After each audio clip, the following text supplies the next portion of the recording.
Welcome back in here on Believe in the Wolfpack. I am your host, Luke Nichols. Happy to welcome you back in after week one of the college football season, the official week one. None of that.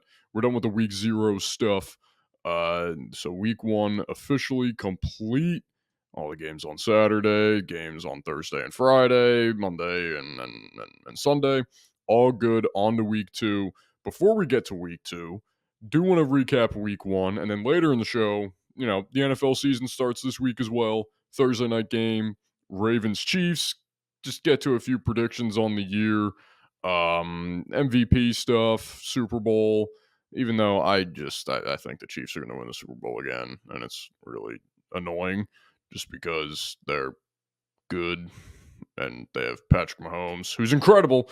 Honestly, I like Patrick Mahomes. I don't like seeing him win. It doesn't make sense, but to me it does. Regardless, back to NC State. So they played Thursday night against Western Carolina, the Western Carolina Catamounts.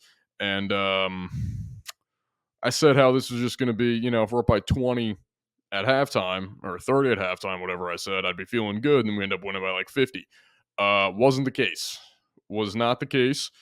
At one point in the fourth quarter, early in the fourth quarter, but still in the fourth quarter, we were down 21-17. It was a bit worrisome. I'm not going to lie. It was a bit worrisome. And I get it. You can say, put it in the past. It's you still won the game. You still won the game 38-21. So if you just look at the score, you're like, oh, all right, they took care of business. They trounced them. They killed them. Not really. Not really. It was a tough one the entire time. If you look at what I'm looking at right now is the quarter by quarter scoring. So Western Carolina had 14 points in the first quarter and they were up by a touchdown. They didn't score in the second quarter. We scored, so we tied it going into halftime. They scored a touchdown in the third quarter where we only had a field goal. So they were up at one point 24-17 or 21-17. Yeah, they were up 21-17 in the fourth quarter at one point. That's not great. That's not great at all. Grayson McCall, I think the cause for it for the most part was Grayson McCall in the first half was just a bit off, I want to say. He was missing some throws that it looks like he expects to make and the team expects him to make and the announcers clearly expected him to make. Where he really cleaned it up in the fourth quarter. We couldn't get the running game going with Jordan Waters. And, I think we gave it to KC on a run. Maybe it was a jet sweep that counted as a pass. Regardless, we tried it with Raphael and Smothers and Waters all in the first half, and really nothing was there. And then Jordan Waters had 50 of his 123 rushing yards on the final touchdown of the game that just completely sealed it. We were up 31-21 at that point, and then he just has a 50-yard touchdown run, which wasn't. It was an impressive run. He just hit a hole and just he was gone. So that was nice to see him kind of, get that, and that had to feel good for him. So, coming to a new team, new system, and all, just especially when you have a tough first half in the very first game, just to break off a big run at the end, kind of calm you down for hopefully this next game and the rest of the way. So that was big for him. Glad that, he had that at the end. And even then, he had some good runs overall. He was almost a different back, it felt like, in the second half compared to the first. And, that could go for the rest of the team. The team, it just felt, re-energized and like they wanted to be there and they were actually firing on all cylinders in the second half, specifically the fourth quarter, compared to the first half. And then KC Concepcion, my God, he's the one guy who was there the entire time. It felt like 9 catches, 121 yards, and 3 touchdowns. That is unbelievable. He was insane. He was as advertised, and he was even better, I thought, in this game. He just looked explosive. He was making tough catches. He was unbelievable. There was the one play where he just caught the ball in the middle of the field and made one guy miss, then kind of made a second guy miss, and then just took off to the end zone. He didn't really do nothing special. He didn't run over a guy. He didn't juke anybody out. He just kind of broke another tackle, and just stayed on his feet. He just stayed balanced, and that's such a big thing. When you think of guys running with just like this impeccable balance and ways to stay on their feet, maybe they're not the shiftiest guys or not the strongest guys or whatever, but they can just break tackles and keep going. That's what I think of with Concepcion here. And it reminded me, not, he didn't remind me of Alvin Kamara, but that style of running and that style of play reminds me of Alvin Kamara. One of Kamara's best kind of attributes and one of his best features to his game is his just the way he can break a tackle without really trying. He just stays on his feet because he just has that balance. He could get kind of knocked to one side but stay up. He could get kind of wrapped up but fight through and then keep moving forward without having to stumble because he just has impeccable balance. I don't know why I said impeccable balance twice. It felt right. It felt like the correct word to use with balance there. But no, Concepcion was awesome. Justin Jolly was incredible. I thought, for a guy playing his first snaps with this team to have 5 catches, 75 yards, and a touchdown that got called back, and that was a great touchdown. That was cool to see. I thought he was really good. I think he's going to be a major X factor, hopefully the entire season, but he looked awesome. So I'm excited to watch him the rest of the way. Otherwise, I mean, like I said, I don't want to go too much into this game because I'm so focused on Tennessee. And the first half was bad. I think they realized that. And the fourth quarter, found that confidence, cleaned it up, and ended up with a 38-21 win. Staying in the top 25, they remain 24th in the AP poll. Let me pull that up again. I thought I had it up, but college football rankings, yeah. So, yeah. They're still 24. How is it not the first thing? There we go. Thank you. Why are you giving me a Twitter article before you're giving me I Googled the AP poll and Twitter's coming up first. Whatever. But yeah, they're still 24. Louisville is now 22nd. So they kind of replaced. And Georgia Tech is 23rd. So for the ACC, you lose Florida State. And who else dropped out? Did someone else drop out? I think someone else dropped out. Oh, Texas A&M. All right, that's SEC. So you lose Florida State in the ACC in the top 25, and then you gain Georgia Tech and Louisville. Actually, 22, 23, 24, and 25, all ACC teams. Louisville, Georgia Tech, NC State, and Clemson. And then Miami. Where did Miami move up to? Miami moved up to 12. So, yeah, they're the highest. Oh, wow. Oregon went down to 7. Oregon only winning by 10 was crazy. That was crazy. So let's do that first before we move on to, next week. Go over some scores from this past week. That was the week 0 stuff. Kansas blew them out. Oh, the Colorado North Dakota State game. Travis Hunter is going to be a receiver in the NFL. He's going to be a receiver in the NFL. That last touchdown he had was unbelievable. I have no idea how he caught it. If you watch it in slow motion, he pretty much kind of caught it with one hand and then brought it up. But he controlled it with his right hand on the guy's back before he really pulled it in. It was unbelievable. Shedeur looked okay. Colorado, I still expect to be meh, but Travis Hunter is ridiculous. Absolutely ridiculous. And their receiver, what is it? Jimmy Horn? I want to say Joe Horn so bad, but I don't think it is. Yeah, Jimmy Horn. I knew it was Jimmy Horn. I'm just thinking Joe Horn from the Saints. Yeah, Jimmy Horn was awesome too, or he just was always left wide open on like some kind of defensive breakdown. One of the two. Anyway, Oklahoma ended up crushing Temple. Kind of expected that. Michigan State barely beating FAU was funny. Wisconsin really struggled for pretty much the entire game outside of the fourth quarter. Kind of like almost like NC State, where they really struggled and then pulled away.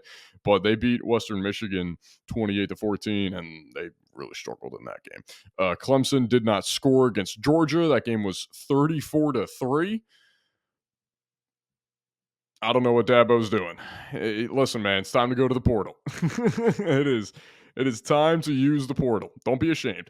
Oregon, Dylan Gabriel throwing for 380 yards. And what was his completions? Yeah, he was 41 for 49, 380 yards with 2 touchdowns, and Oregon only won 24-14. I, that doesn't make sense to me. I don't know how. Honestly, I didn't see the game because I didn't see it on any channel when it started. I have Xfinity. I guess it just wasn't on anything. Um, and there was a million other games on that I was more interested in than Oregon and Idaho at the time. So how they won 24-14, no idea. But good for Idaho, only losing by 10, honestly. Texas destroyed Colorado State. Yeah. Alabama crushed Western Kentucky. Yeah. I mean, yeah. Ole Miss won. Yeah. Notre Dame beat Texas A&M. Notre Dame looked okay. Notre Dame looked pretty good. I am a open Notre Dame hater. But with that win, they pretty much guarantee their spot in the college football playoff. I mean, their schedule the rest of the way is very easy. Texas A&M didn't look good at all. Connor Wegman, whatever, didn't look good. Notre Dame's defense looks really good, I thought. But that was also a mixture of Texas A&M's offense just looking terrible. Let's see. So the tough games they have the rest of the way is it's Louisville, Georgia Tech, and USC are the tough games that Notre Dame has the rest of the way. USC is the last game of the year for them, November 30th. And even then, wait, what? They have so many home games. Oh my God. They have 1, 2, 3, 4, 5, 6, 7, 8. They have 8 home games in a row? What? They only have 3 games on the road this entire year? Okay, so they play Louisville and Georgia Tech. They're, 2 out of their 4 tougher games this year at home. And then USC is on the road. And they already beat Texas A&M, so they have Northern Illinois next week, Purdue, Miami, Ohio. Wow. I mean, I could see them losing to, Louisville, Georgia Tech, or USC. So I'm not saying like, oh, they're going to go undefeated. But if they end the year with only 1 loss, like I don't expect them to lose all 3 of those games. They'll probably go 2-1 in that stretch. Like they'll probably beat Louisville, they'll probably beat Georgia Tech, and then I could see them losing to USC or something like that. So I expect them to go 2-1 in those 3 tough games. And if they only have 1 loss when it's time to decide the college football playoff, they're absolutely going to get in. I can't believe they have. Wow, that is so many games. Oh my God, it's all in a row. doesn't switch at all. That's unbelievable. Whatever. They really just kind of do whatever they want, I guess. Penn State beat West Virginia. Kotelnicki, I'm always going to mess up his last name. Their new offensive coordinator, I guess, is actually paying off for them, making Drew Aller look pretty solid, I'd say. Michigan struggled against Fresno State for a little bit, pulled away in the 4th quarter, ended up winning 30-10, but I don't know. If a Michigan fan is a little worried after that game, I wouldn't blame them because they looked gross for 3 quarters, even parts of the 4th. Tennessee destroyed Chattanooga. Nico, I had it. I had it. Iamaleava? Nico Iamaleava. I'm pretty sure it's Iamaleava. I might be botching the first part. But Nico looked really good. Again, it's only Chattanooga, but he looked awesome, and he looks like he's going to be an issue. Oklahoma State beat South Dakota State 44-20. Thought that was going to be just a little closer game because South Dakota State is usually very good in the FCS, but it's Oklahoma State, so there we go. Kansas State beat UT Martin by a lot. Miami destroyed Florida, and I said Florida was going to win that game. Hand up, I'm an idiot. Cam Ward looked really good. Florida just looked terrible. So they're going to have to figure something out with Napier there because that's not really going to work out. So Miami's going to be a problem. That's going to be a problem. Arizona beat New Mexico. That McMillan guy, Tristan McMillan, I think that's his first name. Yeah, 304 yards and 4 touchdowns. that'll play. I thought Burden was the best receiver in the country. Still might be, but and again, it's only against New Mexico. 300 yards. I don't care who it's against. That's impressive. Iowa scored 40 points. That's pretty cool. That's pretty good. Now, their first touchdown didn't come until the third quarter, but whatever. They had 2 field goals in the first half, so they tried. Vanderbilt beat Virginia Tech, and I was right about Virginia Tech saying how it feels like too many people are talking about that. And West Virginia. Too many people were talking about them being underrated to where they were overrated. West Virginia and Virginia Tech lost. Virginia Tech lost in embarrassing fashion because it was to Vandy. And Vandy stinks. So I'll give myself credit there. Maryland beat UConn. Louisville beat Austin Peay. Purdue won. Pitt, and nothing else too crazy outside of the USC LSU game where Brian Kelly just does not get it. He's just not a good coach. He's just not, I don't know. I've never been like a fan of his, but it's just last couple of years with LSU, he just doesn't have it. And I thought Miller Moss looked pretty good. So if LSU loses another embarrassing game or two, he could be kicked to the curb after this year. But good for USC. Their defense looked much better. Much better. 27-20 is a low-scoring game for USC and LSU. I think a lot of people were expecting this to be like 30s and 40. Like they each have 30-something and 40-something points in like the third quarter. So at least they both somewhat fixed their defenses. And then Florida State lost again. Just to tie it all together, Florida State is 0-2, and DJ Uiagalelei looks terrible. He looks so bad. What was the one throw when they were going left to right? He had a guy wide open in the end zone. I think he just ran like a little corner route, and he was wide open. There was nobody within like 10 yards of him. Just completely sailed the pass. Like he didn't even have a chance to catch it. The receiver, he had no chance to catch it.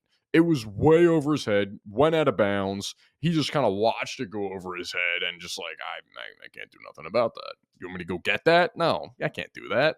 So it's hilarious to see how they went from 10, now they're 0-2. And credit to Boston College and Bill O'Brien. Bill O'Brien, I mean, he's been to so many different spots and he's been coaching for so long that he may have some decent success with Boston College, and couple of years they may be back into that top 25 range. But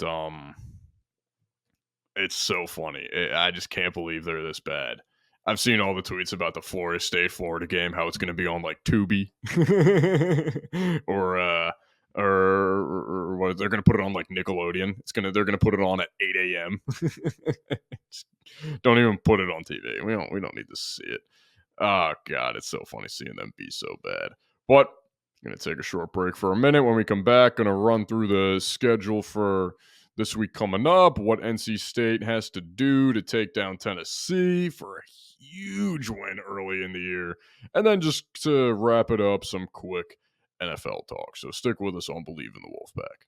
All right, welcome back in here. Like I said, going to wrap it up with the Week 2 college football slate, NC State and Tennessee to be specific. And then some quick NFL predictions and whatnot. So, as much as I want to declare NC State and Tennessee the game of the week for all of college football, I can't be that biased because Texas and Michigan is going to be great. That's going to be a great game. I think Texas is going to win, but I'm looking at it right now. Texas is 7.5-point favorites. They're going to Michigan. They're the away team. Michigan is a 7.5-point underdog at home.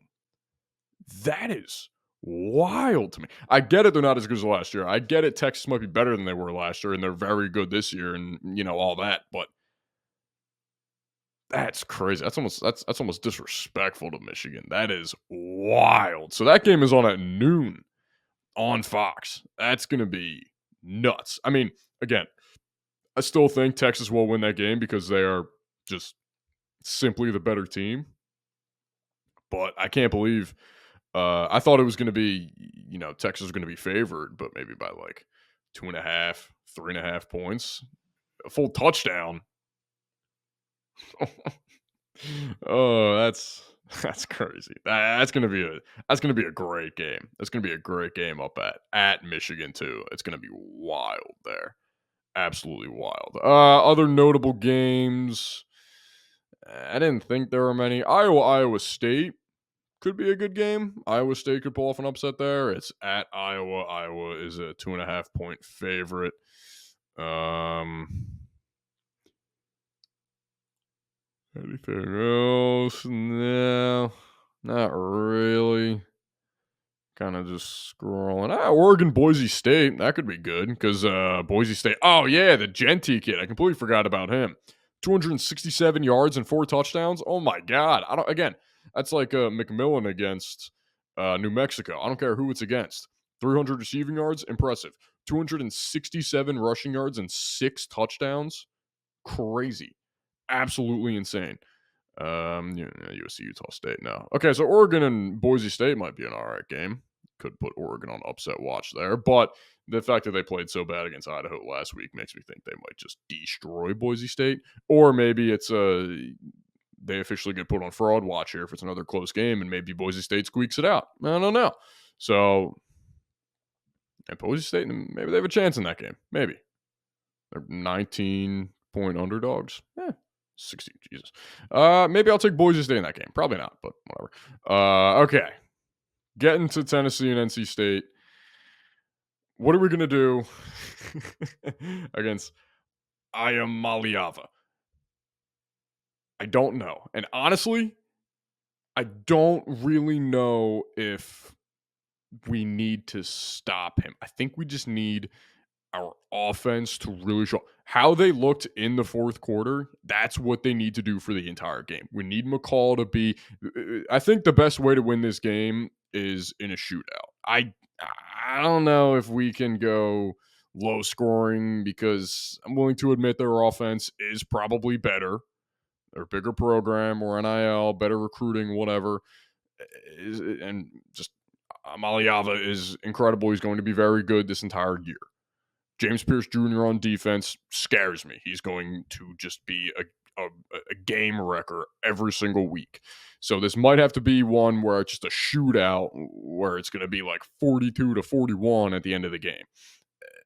I don't know. It feels like we just need to put up points and a lot of them and try to make Tennessee, keep up with us. The way that Tennessee just destroyed Chattanooga, I think they were up 28-0 in the first quarter last week. So if we start with the ball and just run down the field, just score quick, maybe not quick, but just score on the opening drive, that would be incredible. Just kind of, open it up and be like, hey, we're here, we're ready to go, we're legit, let's go.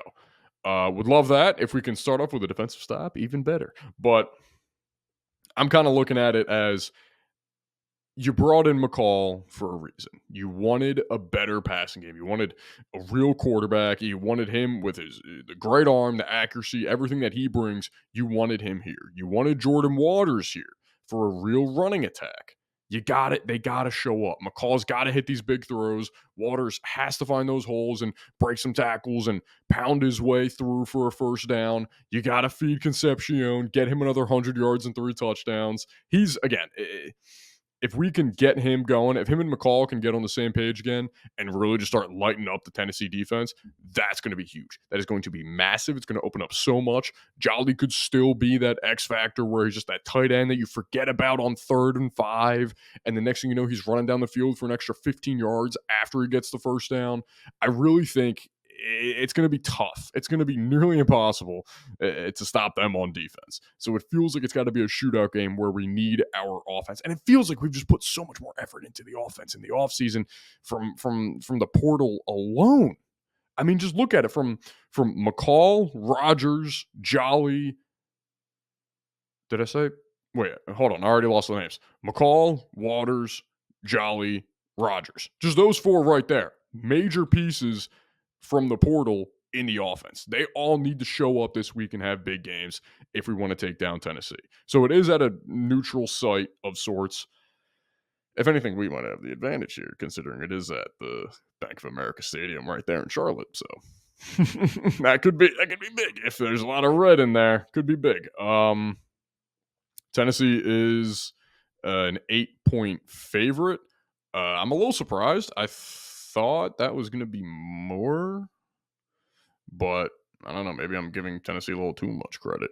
But yeah, I just thought with Iamaleava, I just thought with Nico at quarterback and the way they just came out and destroyed Chattanooga, that would have been like, let's make them, 11.5-point favorites and whatnot. So I don't know. I'm nervous for the game. I'm excited though. I just want it to be. I hope it's a good game or a blowout for NC State. I love watching a blowout when it's my team. It's so relaxing and nice. But I don't know. I'm just nervous, especially because it's just early in the year for a big game. And if we lose, like, I don't want to think too negatively here, but if we lose this game on paper, we don't really have. I mean, we, like I said in kind of our preseason stuff, we don't have too many big tests. We got this game, Clemson, which could, in the end, that might not be an impressive win. And then Georgia Tech, but that's not till the 21st. We could suffer some bad loss to Syracuse or Cal or Stanford along the way. And then when we get to Georgia Tech and we have 2 losses, it may not even matter if we win. Especially if Miami is playing well and if Georgia Tech keeps playing well, if Louisville keeps playing well. So this is a massive game when you just look at it the rest of the way. We kind of have to take this game like it's all right. We're kind of playing for a chance to make the college football playoff right here. Because right now it's looking like Miami is going to be in the ACC championship. I feel confident in saying that. But it's open for that second. It's wide open for that second team. I mean, I already put NC State in the ACC championship when I did the whole preview thing, but they already have a much better chance than what I thought they were going to have. I mean, Clemson losing, which I kind of expected, but even just watching them lose, how they lost is very telling of what that team is going to be this year. Florida State being terrible. They're virtually out of the playoff race, and we won't even play them this year. Louisville and Georgia Tech, they bumped up into the top 25, and Georgia Tech has looked pretty good, but they're both very beatable. So Miami, after just killing Florida, has a pretty clear path to the college football playoff. But for that second team out of the ACC, it's pretty much wide open right now. And if we can win this game against Tennessee, we'd be on the fast track to being that second team in the ACC championship and being that second ACC team to be in the college football playoff. Because again, you win this game, then you play Clemson at Clemson in 2 weeks. You lose that game, you lose to Tennessee and you lose to Clemson, we're not making the playoff. Probably won't make the ACC championship. I mean, even if we go 10-2, maybe we make it. But if we go 10-2, does Clemson also go 10-2, and then they have the head-to-head win over us? How good is Georgia Tech going to be? So you win this game, you're set up very nicely the rest of the way. Because even then, you win against Tennessee, you're beating an SEC opponent. That is huge. That is huge. So where if you lose to Clemson or you lose to Georgia Tech or you suffer a bad loss to Stanford, Cal, whatever, it doesn't hurt you as much because you beat Tennessee week 2. You beat them coming off that 55-point showing when the hype was starting to build around Iamaleava, Nico. I'm pretty sure it was Iamaleava. I wrote down the phonetic spelling somewhere and I lost it. But you beat Tennessee week 2. You don't really have to worry as much the rest of the way. Now, you gotta, still go into every game with the same intensity, duh. But if you look at it from just future, look at it in the future of where you want to be at the end of November when they're deciding on the college football playoff. They want to see, they beat Tennessee week 2 when they were playing that well, when they had, and then look at where Tennessee is now. Maybe Tennessee only has 1 or 2 losses at the end of this year. And then, Tennessee's been really good this year, but they lost to NC State. That's a great win for NC State. So Am I making this a bigger deal than it is? I don't think so, honestly. But we got to go all offense. It might just have to be a shootout. Honestly, I don't know how we're going to stop them, and we got to beat their defense. Going with a shootout win. Like I said, 42 to 41, 38, 36, something like that. A lot of points, a lot of scoring. Hopefully, just a lot of receiving yards from Concepcion, a lot of rushing yards from Waters. Let's get the job done. Let's do it. Let's pull off a huge win. Why not? Why not? It would be great. It'd be so fun. Just think about how fun it would be. It'd be great, especially to see. Just I don't know. I don't want to talk about like a good loss, whatever, but just thinking about if McCall has a massive game, if he looks so good against Tennessee and wins, oh my God, it's going to be huge, especially just for confidence and morale. It's going to be massive. Oh, that would be amazing. All right. Let's not get too worried about it right now, but it's going to be a tough one. And again, that is this Saturday night. It's the Duke's Mayo Bowl, technically. The Saturday night, 7:30 on ABC. That primetime slot on that primetime channel. But to wrap it up, some quick NFL stuff starts this week. You got the Ravens and Chiefs on Thursday night, Packers Eagles Friday in Brazil, and then a ton of games Sunday. The Sunday night game is the Rams and Lions. That's going to rule. And then the Jets and 49ers on Monday night. Will Aaron Rodgers play more than 5 snaps? We will find out. But I guess let me give you my underrated, maybe not underrated at this point, because I feel like I've seen a lot of tweets about it, but maybe that's just because I was trying to manifest that onto my feed. But the Cardinals and Bills game at 1 o'clock, sneaky good game. Sneaky, very good game. Bills offense, I think, is going to be, better than what some people expect. I mean, take a little bit of a step back, but I still think it's going to be a very good and very elite offense with Josh Allen, Khalil Shakir, Keon Coleman, Dalton Kincaid, James Cook. And then the Cardinals with Kyler Murray. I think Kyler Murray's a very good quarterback. I think he kind of gets a little bit underrated at times, especially because last year with that torn ACL, now that he had a full offseason to really work with the team, go through training camp and everything, I think he's good to go now. Plus, with Marvin Harrison Jr., that's going to be fun. I also think James Conner's an underrated running back. I feel like he's always been productive and a solid pass catcher as well. But that's going to be a very good game in the 1 o'clock time slot. If you don't have Red Zone and you're looking for just like one game to watch, that should be the main game. Or the Caleb Williams game against the Titans. Titans not fun, but Will Levis could be good this year. Just airing the ball out because I don't think their rushing attack is going to be great with Tony Pollard and Tajay Spears. So it would be fun just to watch Caleb Williams and Will Levis just chuck the ball downfield 70 times. That's about right. 30 pass attempts, right around 30 pass attempts each. 35, yeah, close enough. Texans Colts, good game. There's a lot of good games week 1, but predictions down the line. I'll start with MVP because I've seen a lot of people go Mahomes and Lamar. I feel like not enough people are taking Josh Allen for MVP. If the Bills, it's going to be a quarterback. It's absolutely going to be a quarterback, and it's usually going to be the quarterback who gets the whatever.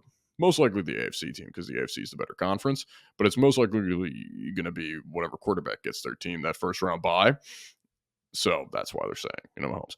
But if Josh Allen can win the Bills, the AFC East convincingly, like they wrapped the division up, 2 weeks early, 3 weeks early, maybe. He's got a great case for MVP. And again, you look at it, and he doesn't have the greatest cast right now. I think Khalil Shakir is going to be great. I think Keon Coleman will really come on down the line. Kincaid's very good. James Cook is a solid running back. But, he doesn't have Stephon Diggs. He doesn't have that safety blanket of an elite wide receiver with him anymore. So if he can still come out, and he's probably the best, the second best rushing quarterback in the league. I had to run through the guys in my head as well. But yeah, he's probably the second best running quarterback in the league, where you got Lamar, Josh Allen, and Hurts. feels right, or Kyler. Regardless, I'd put him at 2. So if he can still put up an incredible year for touchdown numbers and cut down on the turnovers, I could see him being MVP. So he's going to be my MVP pick. Also, this might be a fatigue year for Patrick Mahomes for MVP because you kind of expect him to throw for 35, 40 touchdowns and only 10 picks with 5,000 yards, and the Chiefs they win the division in the 1 seed. You kind of expect that from him. So I could see where that LeBron-like fatigue comes in, where LeBron probably should have won 5 or 6, maybe 7 more MVPs in his, LeBron's always in his prime. 5 or 6, 7 more MVPs back in like the mid to early 2010s. Even 2018, should have won in 2018. Crazy he didn't. I could see that kind of fatigue happening with Mahomes this year. But a little dark horse, honestly, for MVP. I think the Lions are going to be the best team in the NFC this year. I think they're going to the Super Bowl. Maybe not win, but I think they'll go to the Super Bowl. If they're the 1 seed, Jared Goff is going to be in there for the MVP conversations. Jared Goff is going to be top 3 for MVP. You've always seen, or you've seen this entire summer, really, at least I have, about how the Lions play, I think, only 1 game outdoors, 1 or 2 games outdoors. The rest of the games are in domes, whether it's home in Detroit or on the road they play in a dome. Doesn't have to fight with the weather. It just always going to be in a dome, just perfect no matter what. And they're already have an incredible team. So if they get that 1 seed and he's putting up good numbers, which he has to if they want the 1 seed, he's going to be in that MVP conversation. He's absolutely going to be in that. I mean, when the Eagles were the 1 seed in the NFC up until week 11 or 12 last year, Hurts was top 2 in MVP odds. I think he was 1 for the most part because we were the 1 seed. And even then, it was that Christmas game, the Niners against the Ravens, that really sealed it for Lamar because Purdy was right there because the Niners had the 1 seed. So he was up there. So if Jared Goff, if the Lions get the 1 seed in the NFC, Jared Goff is going to be bare minimum top 3 in MVP voting. Look out for Jared Goff for MVP. Also, Matt Stafford. I think the Rams are going to be very good this year, and I think the Rams are going to win the NFC West.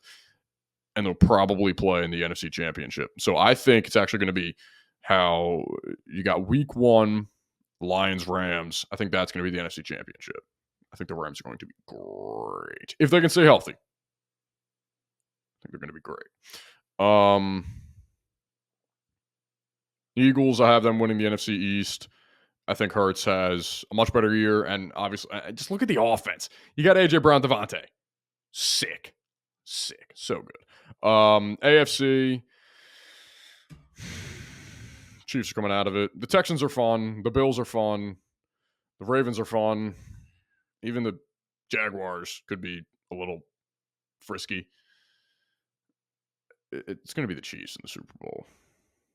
Why deny it? I mean, they lost L'Jarius Sneed.